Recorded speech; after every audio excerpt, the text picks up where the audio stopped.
আপনি যদি কোনো রকম সরকারি স্কিমের টাকা পাচ্ছেন না, হতে পারে সেটা লক্ষ্মীর ভাণ্ডার, হতে পারে সেটা আপনার রান্নার গ্যাসের ভর্তুকি, হতে পারে জমির টাকা, হতে পারে প্রধানমন্ত্রীর টাকা, যে কোনো অর্থাৎ সরকারি ঘরের যে কোনো টাকা আপনার অ্যাকাউন্টে ঢুকছে না, অথবা হতে পারে আগে ঢুকতো কিন্তু এখন আর ঢুকছে না, কী কারণে এই ঘটনা ঘটছে এবং এর সমাধান কি, সব কিছু জানবো আজকের এই ভিডিওতে। অবশ্যই ভিডিওটি শেষ পর্যন্ত দেখার চেষ্টা করুন। আজকের এই ভিডিওতে আপনারা এই রকম সমস্যা হলে সমাধান পেতে পারেন।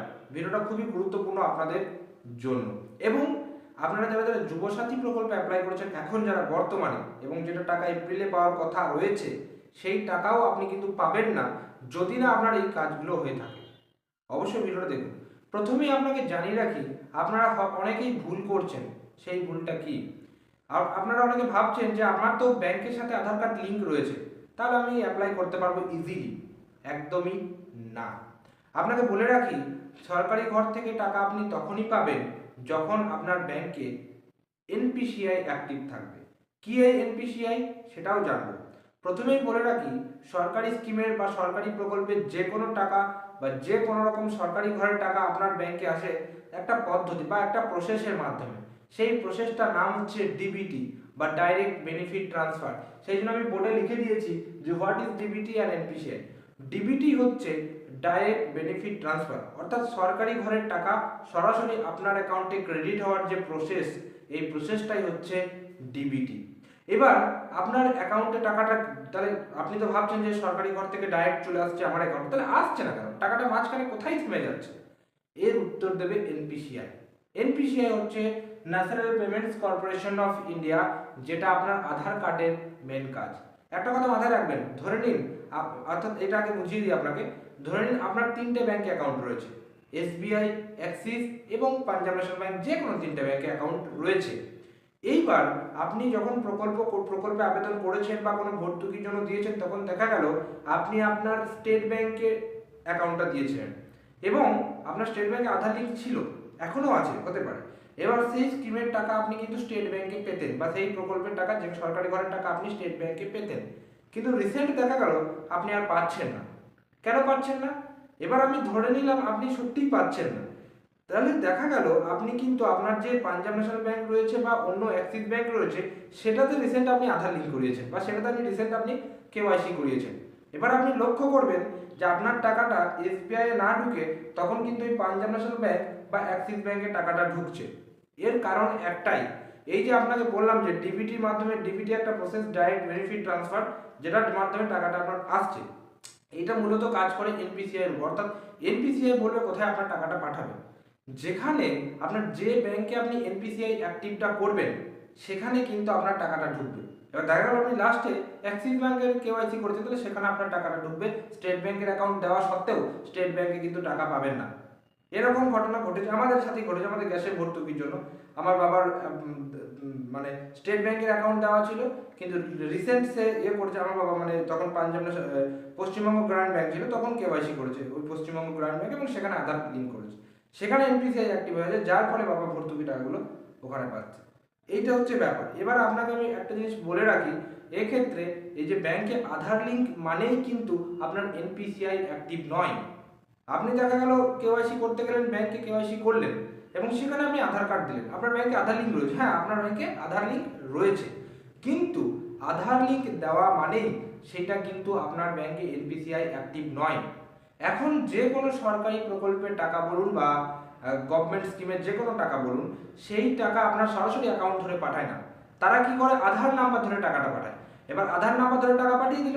এইবার আপনার আপনার 1000টা ব্যাংক অ্যাকাউন্ট থাকতে পারে, এবার যে কোনো একটা ব্যাংকে এনপিসিআই অ্যাক্টিভ থাকবে। 1000টা ব্যাংকে আপনার অ্যাকাউন্ট আধার লিঙ্ক রয়েছে, এটা থাকতেই হবে, নইলে তো অ্যাকাউন্ট এখন চলছে না। এবার যে কোনো একটা ব্যাংকে এনপিসিআই অ্যাক্টিভ থাকবে। এবার যে ব্যাংকে এনপিসিআই অ্যাক্টিভ থাকবে, সরকার আধার নাম্বার ধরে টাকা পাঠাবে, সেই আধার নাম্বারে আপনার যে ব্যাংকে এনপিসিআই অ্যাক্টিভ থাকবে সেখানে টাকাটা যাবে। এটাই হচ্ছে মেন ব্যাপার। ওই কারণে আপনারা অনেকেই কিন্তু গন্ডগোল লেগে যায় যে আমার টাকা কেন পাচ্ছে না। হতে পারে আপনি টাকা পাচ্ছেন, কিন্তু হতে পারে আপনার অনেকগুলো ব্যাংকে অ্যাকাউন্ট রয়েছে বা 2-3টে ব্যাংকে অ্যাকাউন্ট রয়েছে, লাস্টে আপনি যেটা আধার লিঙ্ক করেছেন দেখা গেলো সেটাতে আপনার এনপিসিআই অ্যাক্টিভ হয়ে গেছে, যার ফলে আপনি টাকাটা সেখানে পাচ্ছেন। সেটা একটু গিয়ে ভালো করে চেক করবেন। এটা হতে পারে। এবার দেখা গেল আপনার যেখানে এনপিসিআই অ্যাক্টিভ রয়েছে যে অ্যাকাউন্টে, সেই অ্যাকাউন্ট আপনি দীর্ঘদিন ধরে ব্যবহার করেন না, যার ফলে বন্ধ হয়ে গেছে বা ডরমেন্ট হয়ে গেছে, তাহলে টাকা কি করে ঢুকবে? টাকা ঢুকবে না। এই জিনিসগুলো একটু কিন্তু আপনাকে খুঁটিয়ে নাটিয়ে নিতে হবে। তাহলে এখানে প্রশ্ন আসতেই পারে, এই যে আমি বললাম, এখানে তাহলে প্রশ্ন আসতেই পারে যে তাহলে আমি কি আমার ব্যাংক মানে ব্যাংকটাকে চেঞ্জ করতে পারি? মানে এবার ধরে নিন আপনার কথা হচ্ছে আপনি মনে করুন স্টেট ব্যাংকে প্রথমে টাকা পেতেন, এইবার আপনি এখন পাঞ্জাব ন্যাশনালে পাচ্ছেন, তাহলে আপনি কি আবার স্টেট ব্যাংকে টাকা পেতে পারেন? অবশ্যই পেতে পারেন। আপনি যে ব্যাংকে যে সরকারি স্কিমের টাকাগুলো পেতে চাইছেন সেই ব্যাংকে যাবেন এবং সেই ব্যাংকে এনপিসিআই অ্যাক্টিভ করবেন। আপনি যে ব্যাংকে এনপিসিআই অ্যাক্টিভ করবেন, যখন কেউ আধারের থ্রুতে টাকা পাঠাবে, শুধু সরকার বলে নয়, মনে করুন আমি আপনাকে আধার নাম্বার থ্রুতে টাকা পাঠাচ্ছি, আপনার যে ব্যাংকে এনপিসিআই অ্যাক্টিভ থাকবে সেই ব্যাংকে টাকা যাবে। এটাই হচ্ছে ব্যাপার কি। এবার টাকা আপনি যেখানে খুশি তুলতে পারেন, এবার 3টে ব্যাংকে আধার লিঙ্ক আছে, আপনি যে কোনো ব্যাংকে টাকা তুলতে পারেন, কিন্তু টাকা পাঠানোর ক্ষেত্রে যেটাতে আপনার লিঙ্ক রয়েছে, এনপিসিআই অ্যাক্টিভ রয়েছে, সেই সমস্ত অ্যাকাউন্টে কিন্তু টাকাটা যাবে। হ্যাঁ, এবার যেটা বলছিলাম আপনাকে, আপনি চাইলে কি ওটা চেঞ্জ করতে পারেন? অবশ্যই চেঞ্জ করতে পারেন। আপনি চাইছেন আপনার পাঞ্জাব ন্যাশনাল ব্যাংকে অ্যাকাউন্ট রয়েছে, সেটা আপনি সেখানে টাকা নেবেন না, আপনি চাইছেন স্টেট ব্যাংকে টাকা নেবেন, তাহলে স্টেট ব্যাংকে যাবেন, সেখানে ফর্ম ফিল আপ করেন, বলবেন যে আমি এনপিসিআই অ্যাক্টিভ করতে চাই।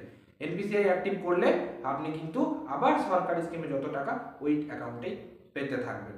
এটাই হচ্ছে বেসিক ফান্ড, এবং এই জিনিসগুলো কিন্তু আপনাকে বুঝতে হবে ব্যাপারগুলো, যে কেন টাকা পাচ্ছি না, এই হচ্ছে ব্যাপার। এবার বলে রাখি আপনাকে, আধার কার্ডের সাথে অবশ্যই মোবাইল নাম্বার লিঙ্ক করে রাখবেন। করে রাখলে এই জিনিসগুলো আপনি নিজেই দেখতে পারবেন যে আপনার আধার কার্ডের সাথে কোন ব্যাংকের এনপিসিআই অ্যাক্টিভ রয়েছে, বা আদৌ আপনার আধার নাম্বারে এনপিসিআই অ্যাক্টিভ আছে কি না। কিভাবে জানবেন সেটা আপনাকে বলে দিচ্ছি। তো যেটা করবেন, আমি ফোনের সাহায্যে এখানে দেখাতে পারবো, কারণ তাহলে আমাকে আবার রেকর্ড করতে হবে। পরে আমি কোনো ভিডিও মাধ্যমে দেখিয়ে দেবো, যদি আপনারা এতে না জানতে পারেন তো আমাকে কমেন্ট করবেন। গুগলে আপনারা সার্চ করুন myaadhar.gov.in বলে, সেখানে ওয়েবসাইট আছে আধার কার্ডের। লগ ইন করবেন আপনার আধার নাম্বার দিয়ে, মোবাইল নাম্বার, রেজিস্টার্ড মোবাইল নাম্বারে ওটিপি আসবে, ওটিপি দিয়ে লগ ইনটা করে নিলেন। স্ক্রল ডাউন করবেন, নিচের দিকে দেখবেন, সেখানে আপনি অপশন পাবেন ব্যাংক সিটিং। ব্যাংক সিটিং বলে একটা অপশন পাবেন, সেখানে যখন টাচ করবেন, সেখানেই আপনি দেখতে পাবেন যদি আপনার এনপিসিআই অ্যাক্টিভ থাকে তাহলে কোন ব্যাংক আছে এবং লাস্টের অ্যাকাউন্ট নাম্বার আপনি দেখতে পাবেন, ঠিক আছে। এছাড়াও আপনার আদৌ এনপিসিআই অ্যাক্টিভ আছে কিনা সেটাও দেখতে পাবেন। যদি এনপিসিআই অ্যাক্টিভ থাকে তাহলে এনপিসিআই অ্যাক্টিভ বলে লেখা থাকবে, আর যদি অ্যাক্টিভ না থাকে তাহলে ইনঅ্যাক্টিভ বলে লেখা থাকবে। এইগুলো কিন্তু আপনাকে মাথায় রাখতে হবে। তো আশা করি পুরো বিষয়টা বুঝতে পারলেন। যে কোনো সরকারি স্কিমের টাকা পেতে গেলে এই জিনিসগুলো কিন্তু আপনাকে মাথায় রাখতে হবে। খুবই অত্যন্ত গুরুত্বপূর্ণ একটা ভিডিও, তাই অবশ্যই ভিডিওটি কিন্তু সবার সাথে শেয়ার করে দেন, যাতে প্রত্যেকে বুঝতে পারে। আশা করি আপনারা বুঝতে পারলেন। যদি ভালো লেগে থাকে ভিডিওটা একটা লাইক করবেন, চ্যানেলে যদি নতুন থাকেন চ্যানেলটিকে সাবস্ক্রাইব করে আমাদের পাশে থাকবেন, এবং এই ধরনের নিত্য নতুন ভিডিও যদি আপনারা চান, যে এই যে ব্যাংকিং রিলেটেড ভিডিও আমি আপলোড করছি, আপনাদের কিছুটাও যদি হেল্পফুল মনে হয়, অবশ্যই কিন্তু সাবস্ক্রাইব করে রাখবেন। তো দেখা হচ্ছে পরের কোনো ভিডিওতে, ততক্ষণ পর্যন্ত প্রত্যেকে সুস্থ থাকবেন, ভালো থাকবেন। টাটা এবং ধন্যবাদ সকলকে।